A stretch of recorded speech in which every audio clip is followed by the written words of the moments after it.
민족 고유의 명절인 추석입니다. 추석 말고도 큰 명절이 하나 더 있죠. 설날이 있죠.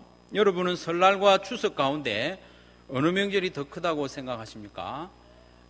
추석이 크다고 생각하시는 분 한번 손 들어보십시오. 추석. 한 분, 두 분. 설날이 크다고 생각하시는 분 손 들어보십시오. 일부하고 같네요. 제 생각이 좀 틀린 것 같아요. 제 생각에는 좀 젊은 사람들은 설날을 크게 여기고 또 연세가 좀 있으신 분들은 추석을 좀 크게 여길 거라 이렇게 생각을 했는데 전부 저 생각이었습니다. 저는 왜 그렇게 생각했는가 하면 설날에는 또 이렇게 세뱃돈도 주고 또 설날은 한 해를 시작하는 결단의 날이기 때문에 젊은 사람들이 뭔가 도전하기 위해서 설날을 좀 선호하는 것 같고 또 이제 좀 연세가 들면서 이제 새로 시작하는 것도 중요하지만 뭔가 또 인생에 대한 또 농사에 대한 결실을 거두는 때도 중요하게 여겨서 연세 있는 분들은 추석을 좀 더 좋아하리라고 생각했는데 전부 제 생각이었습니다. 제가 그랬어요. 저는 그랬어요. 저는 어릴 때는 설날을 크게 생각했고 조금 철이 들면서는 추석, 설날은 한 해를 시작하며 결단하는 날이기 때문에 소중하게 생각했고 추석은 한 해를 결산하는 또 추수하는 때이기 때문에 추석을 점점 소중하게 생각하는 저입니다. 저는 그렇게 생각합니다. 여러분 그렇게 생각하시고 명절은 우리나라에만 있는 것이 아니고 세계 어느 나라에 가든지 다 있는 것 같아요. 중국에는 춘절이라고 있죠. 춘절. 한 보름씩 쉰다고 들었는데 대단하죠. 땅이 너무 넓어서 그런지 고향 가는데 한 일주일 또 돌아오는데 일주일 걸리니까 우리처럼 사흘씩 쉬어서는 명절이 안 되는 것 같아요. 이스라엘에도 명절이 있는데 유월절 여러분 잘 아시지 않습니까? 유월절은 애굽의 모든 장자들이 죽는 그날에 양의 피를 문설주에 발라서 이스라엘 백성들의 장자들은 죽지 않은 날 그것을 기념해서 하나님께 감사하는 절기가 바로 유월절이죠. 오늘 에스더에 나오는 절기가 또 하나 있는데 불임절입니다. 불임절. 유월절만큼 잘 알려져 있지는 않지만 유월절만큼 극적인 감사의 명절입니다. 불임절은 하나님께서 지키라 이렇게 명령하신 날은 아니에요, 사실은. 하지만 에스더서를 읽어가다 보면 불임절 또한 하나님 앞에 감사의 명절로 지키는 것이 마땅하다 그렇게 인정이 될 겁니다. 에스더처럼 흥미진진한 이 말씀을 새벽 기도 때만 2번 살펴보고 마치려고 하니까 너무 아쉬워서 오늘 주일 낮에도 한 번 더 살펴보게 됩니다. 오늘은 에스더 전체를 좀 살펴보면서 하나님이 어떻게 역사하셨는가를 보기를 원합니다. 에스더는 1장부터 10장까지 있는데 끝날 때까지 하나님이라는 단어가 한 번도 안 나와요. 성경인데 10장까지 기록을 하면서 하나님이라는 단어를 한 번도 기록을 안 했어요. 심지어는 직접적으로 기도했다는 말도 표현되지 않습니다. 물론 기도했을 것 같은 그런 장면이 나오지만 직접적으로 기도했다 이렇게 기록하지 않습니다. 그렇지만 이 에스더는 어느 성경보다도 하나님의 구원 역사가 분명히 드러나고 극적으로 또 세밀하게 역사하시는 하나님의 모습을 보여줍니다. 하나님께서는 에스더를 왕비로 세우시기 위해서 멀쩡히 있던 왕비 와스디를 폐위시킵니다. 왕이 부르는데 이 왕후가 안 나가는 거예요. 그런 일이 있을 수 없죠. 하나님이 그 마음이 어떻게 하셨는지 모르지만 자기도 자존심이 있다는 거죠. 그래서 왕이 부르는데 안 갔어요. 그래서 결국 왕후에서 폐위되죠. 그렇게 함으로 이제 왕후의 자리가 비게 되고 오랜 세월 동안 준비 기간을 거쳐서 에스더가 왕후의 자리에 오르게 됩니다. 그런데 갑자기 하만이라는 사람이 등장을 합니다. 3장에 보면 하만이 등장을 하는데 아하수에로 왕의 절대적인 총애를 받습니다. 3장 1절에 보면 이 하만을 가리켜서 아각 사람이다 이렇게 소개를 하고 있는데 아각 사람이라고 하는 것은 이스라엘의 원수 아말렉의 후손이다 그런 뜻입니다. 사무엘상 15장에 보면 아각은 아말렉의 왕이었어요. 사무엘이 사울에게 말하기를 아말렉의 모든 사람들 다 죽이고 짐승들도 죽이고 다 심판해라고 했는데 사울은 자기가 보기에 좋은 짐승들을 다 살려뒀어요.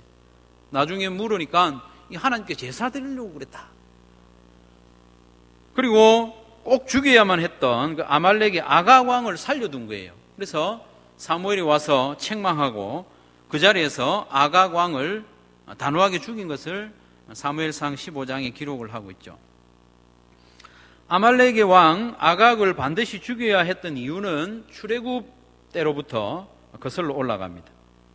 출애굽기 17장에 보면 이스라엘이 광야 생활을 할 때에 늘 이스라엘을 괴롭혔던 족속이 아말렉 족속입니다.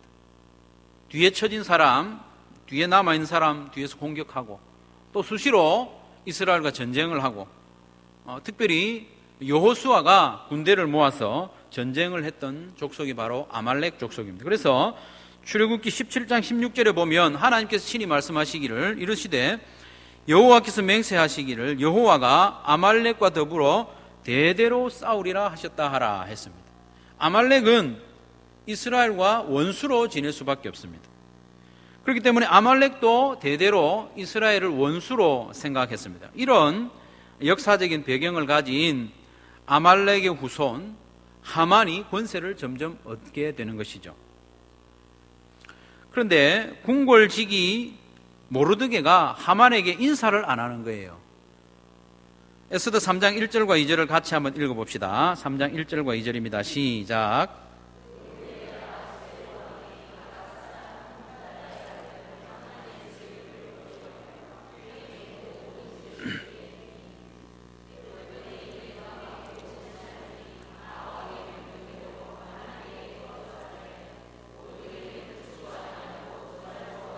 아멘. 왕이 직접 명령을 했어요. 하만이 지나가면 모든 사람이 그 앞에 꿇어 엎드려 절을 해라. 왕이 명령을 했는데 이 모르드게가 절을 안 하는 거예요. 하만이 얼마나 기분이 나빴겠습니까? 모르드게가 이렇게 절을 하지 않은 것은 개인 감정이 앞서서 그런 게 아니고 민족적인 감정이었습니다. 하만이 아말렉의 후손이었기 때문에 자기는 유다의 후손이지 않습니까? 그래서 그 원수 앞에 절하는 것은 용납할 수 없다. 그래서 절을 안 한 겁니다. 하만이 알고 보니까 이 모르드게가 아말렉의 원수 유다인인 것을 알게 되었습니다. 그래서 하만은 모르드게를 죽이려고 했는데 모르드게만 죽이는 것으로는 화가 안 풀릴 것 같아요. 그래서 바사 제국 안에 있는 모든 유대인들, 수백만 명 되는 모든 유대인들을 다 죽일 계획을 세웠습니다. 하만은 우상을 섬기는 사람이었는데 자기가 섬기는 신 앞에서 제비를 뽑았어요. 날을 잡은 거죠. 혹시 여러분 가운데 이사할 때 날 잡는 분 없습니까? 우상 섬기는 사람들은 날을 정합니다. 제비를 뽑았어요. 제비를 뽑아서 정한 날이 언젠가 하면 아달월 12째 달 13일로 뽑았습니다. 히브리어로 제비라는 단어가 뭐는가 하면 부르라는 단어, 부르. 그래서 이 제비에 대한 복수형이 부림이에요, 부림. 그래서 부림절입니다, 부림절. 이렇게 부르, 제비를 뽑아 정한 이 날을 정한 하만은 이제 아하수에로 왕에게 허락을 받으려고 합니다. 이날에 모든 유대인들을 죽이고자 하니까 허락해 주십시오 하면서 뇌물도 주고 또 아향을 떨어가지고 허락을 받습니다. 아무 생각이 없는 아하수에로 왕은 그래 그러면 그날 죽여라 하면서 인장 반지를 주는 거예요. 그래서 조서에 도장을 다 찍어가지고 전 페르시아 제국에 다 보냅니다. 이제 12째 달 13일이 되면 꼼짝없이 모든 유대인들이 다 죽게 생겼어요. 죽음을 면할 방법이 없습니다. 이렇게 유대인이 다 죽게 되면 어떻게 됩니까? 하나님이 유다의 후손, 다윗의 후손으로 예수님을 태어나게 하셔야 되는데 구원 역사를 그렇게 계획해 두셨는데 유대인들이 다 죽게 되면 하나님의 구원 역사가 차질이 생기는 겁니다. 그렇기 때문에 이 일은 하만과 모르드게의 싸움이 아니라 하나님과 사탄 사이의 싸움인 것이죠. 그런데 누가 봐도 모르드게는 하만의 적수가 되지 못합니다. 하만은 전 페르시아 제국의 2인자입니다. 2인자임에도 불구하고 왕을 자기 마음대로 이렇게 마음을 움직이는 그런 힘 있는 사람이고, 모르드게는 단지 그냥 대궐 문지기에 불과합니다. 그런데 하나님께서는 참 절묘하게 역사하심으로 모르드게가 하만을 이기게 하십니다. 그 내용이 에스더에 나오지 않습니까? 그리고 에스더는 왕후였지만 지금 한 달째 아하수에로 왕의 얼굴을 보지 못하고 있습니다. 무슨 말인가 하면 아하수에로 왕은 이제 에스더에게는 관심이 없어요. 지금이 언젠가 하면 에스더가 왕후가 된 지 5년이 지났거든요. 우리는 부부간에 5년이 지나도 여전히 신혼이지 않습니까? 그렇죠? 5년이 지나도 신혼인데 이 왕들은 그렇지 않은 것 같아요. 사극을 보면 수시로 후궁을 드리고 그렇게 하죠. 이 페르시아의 큰 제국의 왕은 후궁이 많지 않았겠습니까? 그런 세월이 5년이나 지났기 때문에 아하수에로 왕에게 이 에스더는 크게 의미 있는 존재가 아닙니다.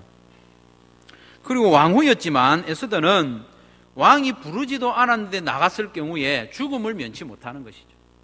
죽어야 되는 거죠. 그래서 에스더는 금식을 하며 기도했습니다. 그리고 모르드게와 유대인들에게도 금식하며 기도해 줄 것을 부탁을 하고 사흘 후에 죽음을 각오하고 왕에게 나가지 않습니까? 에스더가 죽었을까요? 안 죽었을까요? 안 죽었습니다. 죽지 않은 것은 물론이고 도저히 이 왕으로부터 들을 수 없는 그런 말을 듣게 됩니다. 에스더 5장 3절에 보니까 왕이 이르되 왕후 에스더여 그대의 소원이 무엇이며 요구가 무엇이냐 나라의 절반이라도 그대에게 주겠노라 하니 라고 했습니다.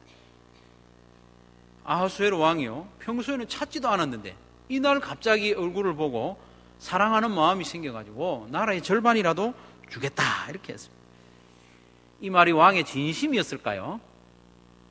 예?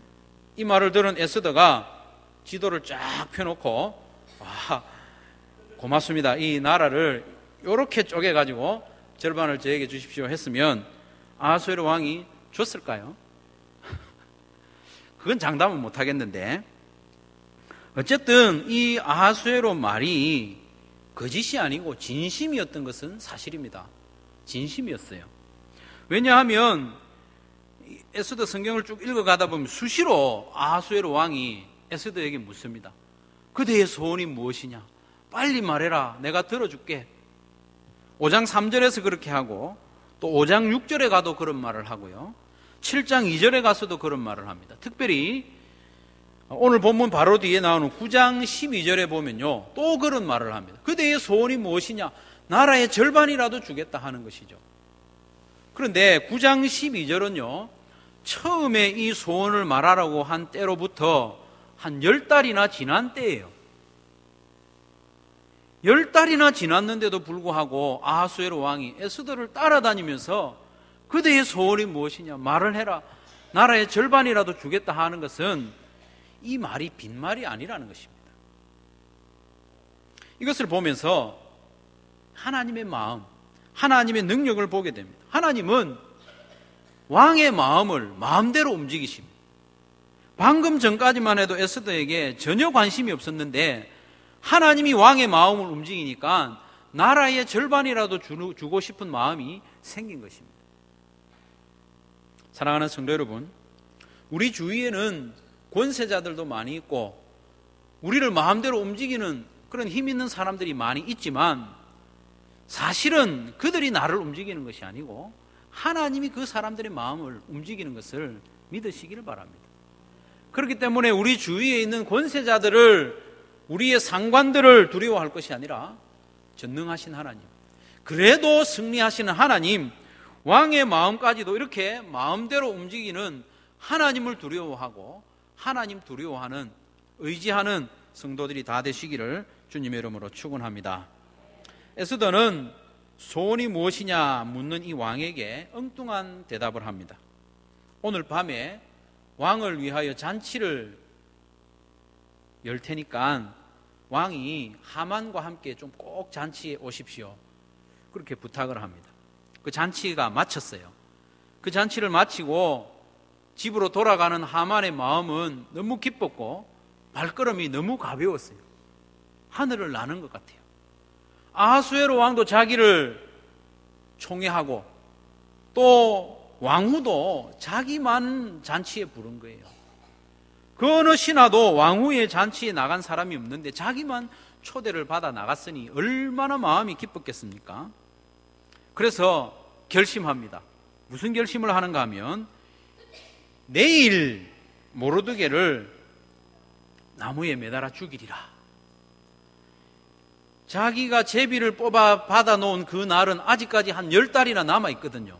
그때까지 못 기다리는 거예요. 잔치를 마치고 돌아가는데 이 모르드게가 그 또 대궐문에서 절을 안 하니까 화가 나서 이제 내일 당장 죽이리라 이렇게 결심을 하고 돌아간 거죠. 날이 밝으면 모르드게는 영락없이 죽은 목숨입니다.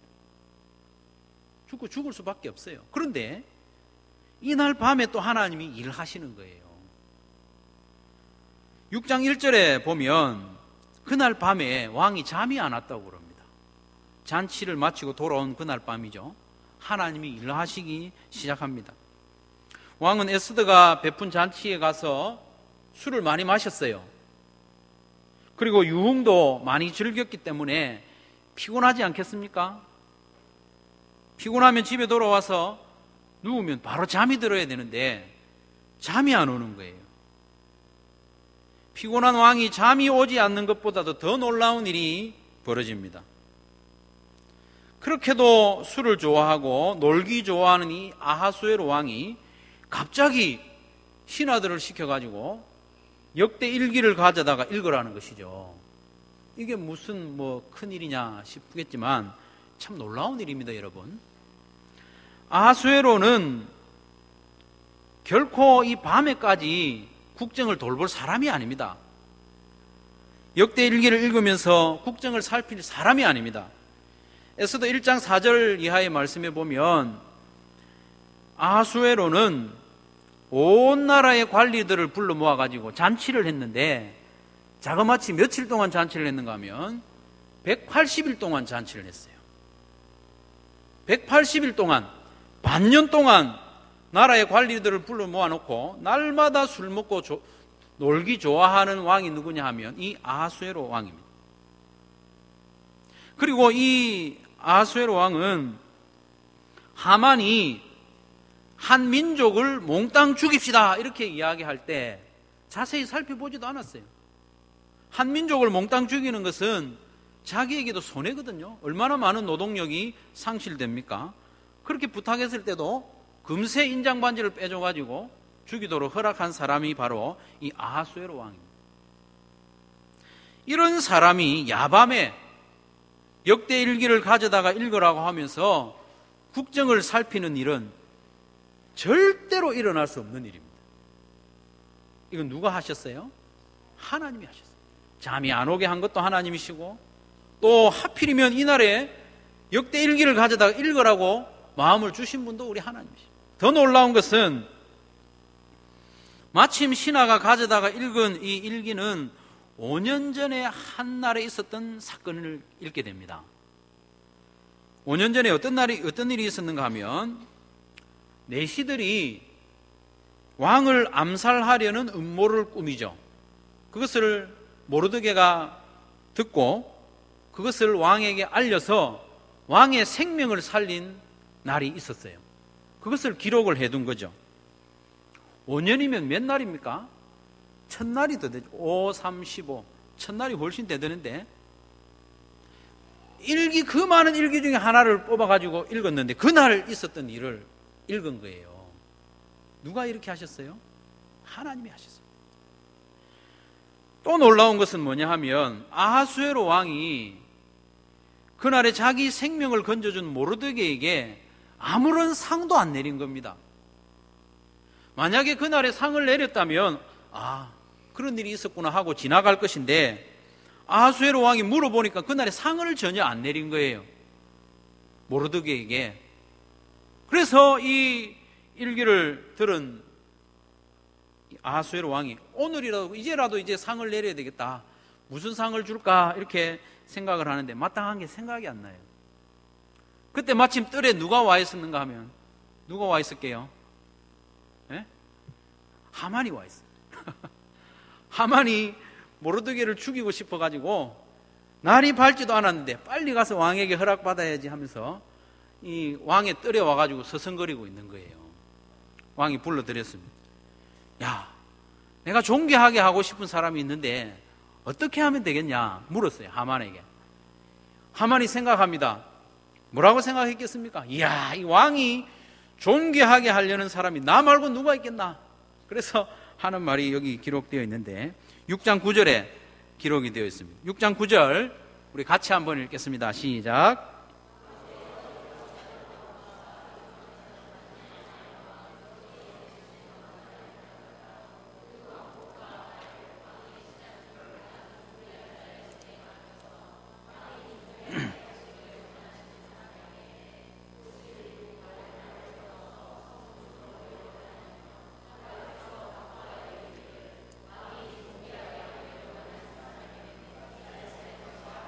아멘.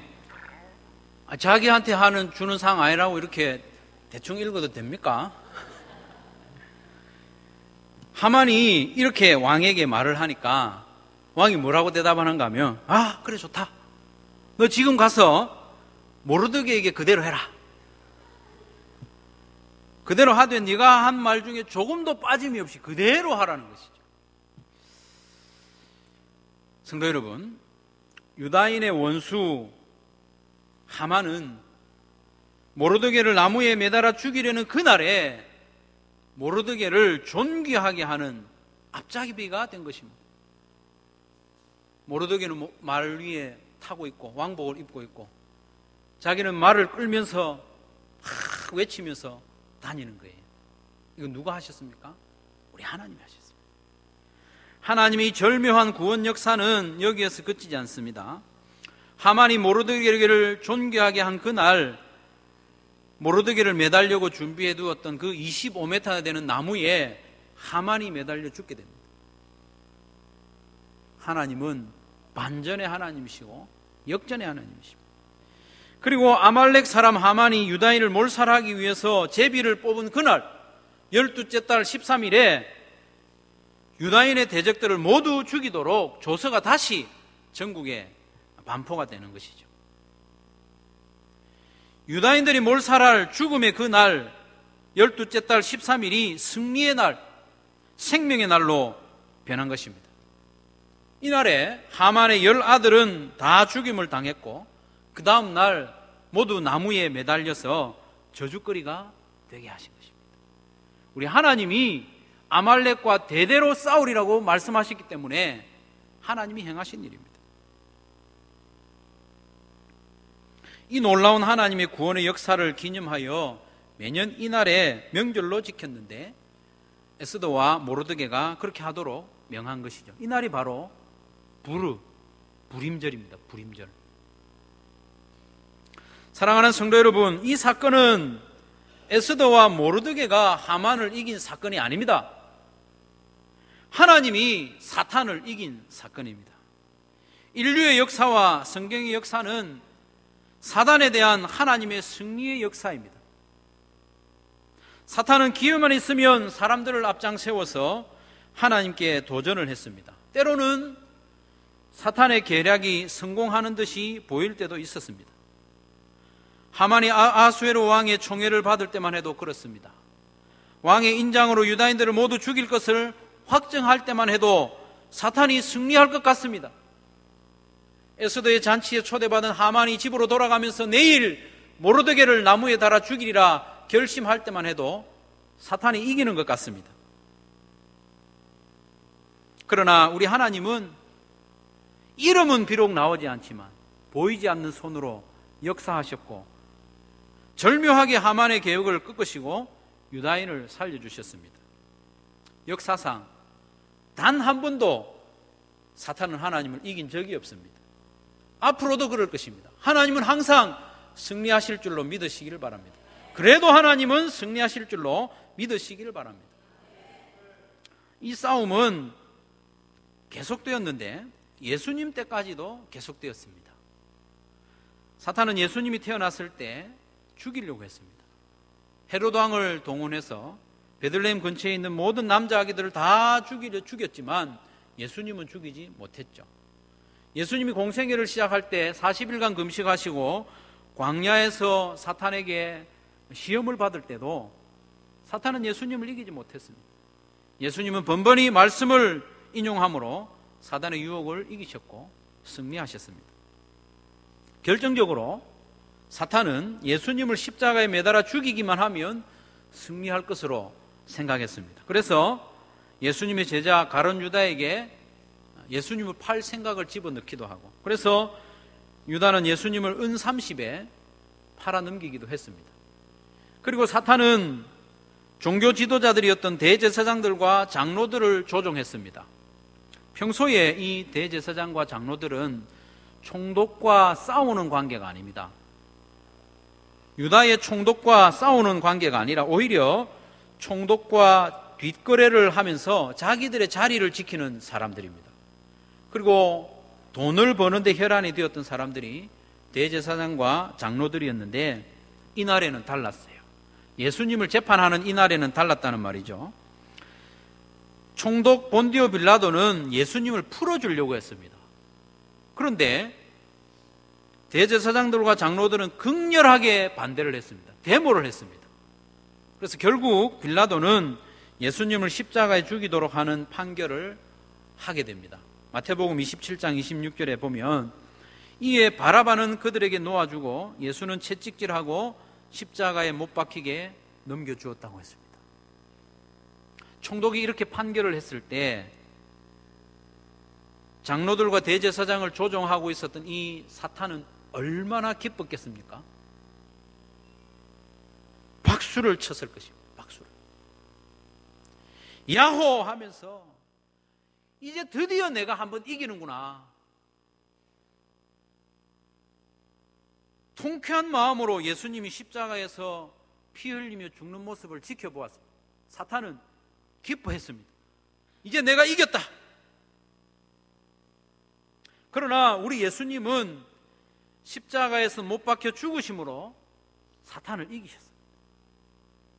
우리 예수님은 십자가에서 죽으심으로 우리의 모든 죄를 대속하시고 죄의 권세를 이기셨습니다. 부활하심으로 죄와 사망의 권세를 이기신 분이 바로 우리 예수님입니다. 사탄은 예수님이 십자가에 죽는 모습을 보면서 이겼다고 생각했지만 우리 하나님은 그 십자가를 통해서 다시 이기신 것입니다. 예수님을 십자가에 매달아 죽이기만 하면 승리할 줄로 생각했는데 하나님은 십자가에서 역전하신 것입니다. 마치 하만이 모르드게를 달아 죽이려고 준비한 그 나무에 매달린 것처럼 하만이 제비를 뽑아 정한 날에 유대인들을 다 죽이려고 했지만 그날에 오히려 아말렉 족속들과 하만의 지지자들이 다 죽게 하신 하나님의 역사처럼 십자가에서 우리 하나님은 승리하신 것입니다. 사랑하는 성도 여러분, 사탄은 우리 하나님의 적수가 될 수 없음을 마음에 굳게 믿으시길 바랍니다. 안심하십시오. 안심. 사탄은 예수님을 십자가에 못 박음으로 예수님의 발꿈치를 상하게 했을 뿐이지만 예수님은 그 십자가를 통해서 사탄의 머리를 밟으시고 완전히 승리하셨음을 믿으시기를 바랍니다. 성경이 이렇게 하나님의 승리를 거듭 우리에게 말씀하시는 이유가 있습니다. 예수님의 십자가를 통해서 사단의 머리를 밟으셨음을 우리에게 말씀하시는 이유가 있습니다. 그것이 무엇입니까? 그것은 하나님의 승리가 우리의 승리임을 믿고 담대하게 살아가라는 것입니다. 담대해야 됩니다. 요한복음 16장 33절에 말씀하시기를 이것을 너희에게 이루는 것은 내 안에서 평안을 누리게 하려 함이라. 세상에서는 너희가 환난을 당하나 담대하라. 내가 세상을 이기었노라. 십자가를 앞둔 예수님이 제자들에게 하신 말씀. 세상에서는 너희가 환난을 당하나 담대하라. 내가 세상을 이겼다. 우리 주님 말씀하십니다. 예수님께서 사단의 머리를 밟으심으로 전쟁의 승패는 완전히 판가름 났습니다. 예수님이 승리하셨죠. 그러나 아직 지엽적인 전투가 남아있는 것은 우리가 기억해야 됩니다. 6.25 전쟁이 휴전을 하고도 당분간 전투가 계속되었지 않습니까? 2차 세계대전이 끝난 후에도 한동안 전투가 계속되었습니다. 그러나 그 전투가 전쟁을 이렇게 뒤집지는 못했죠. 다윗이 골리앗을 이기는 순간 이스라엘은 블레셋에 대하여 승리했습니다. 그러나 골리앗이 죽은 후에도 남은 일이 있었죠. 이스라엘의 병사들이 도망가는 블레셋 군사들을 쫓아가서 처리해야 할 일이 남아 있었던 것처럼 예수님이 십자가에서 사단의 머리를 밟으셨지만 아직 남아있는 전투가 있다는 것입니다. 사탄의 남은 세력들이 성도들을 여전히 힘들게 하고 있는 것이 이 시대입니다. 그것이 때로는 우리의 현실에서 큰 고통과 시련으로 다가오기도 합니다.